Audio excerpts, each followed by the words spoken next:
آگے بڑھتے ہیں۔ آج کرسچن کرسمس کا تہوار مذہبی عقیدت اور احترام کے ساتھ منا رہے ہیں۔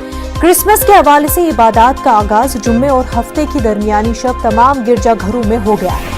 کرسچن علاقوں میں کرسمس کے حوالے سے خصوصی تیاریاں کی گئی ہیں۔ لوگوں نے اپنے گھروں کو کرسمس ٹری، سٹارز اور برقی قمقموں سے سجایا ہے۔ اس موقع پر ایک دوسرے کو کرسمس کیک اور دیگر تحائف دیے گئے۔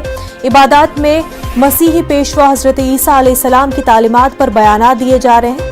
ملک میں امن و سلامتی اور ترقی، خوشحالی سمیت کورونا وبا کے خاتمے کے لیے دعائیں کی جا رہی ہیں۔ وہیں صدر جمہوریہ رام ناتھ کووند نے کرسمس کے موقع پر مبارکباد پیش کی ہے۔ انہوں نے ٹویٹ کرتے ہوئے لکھا کہ ساتھی شہریوں کو بالخصوص ہندوستان اور بیرون ملک ہمارے مسیحی بھائیوں اور بہنوں کو کرسمس کی مبارکباد۔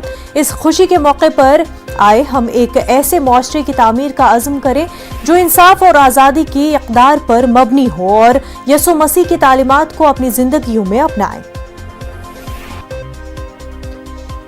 اور وزیراعظم نریندر مودی نے لوگوں کو کرسمس کی مبارکباد دیتے ہوئے کہا کہ ہم یسوع مسیح کی زندگی اور عظیم تعلیمات کو یاد کرتے ہیں جس نے خدمت، مہربانی اور عاجزی پر سب سے زیادہ زور دیا۔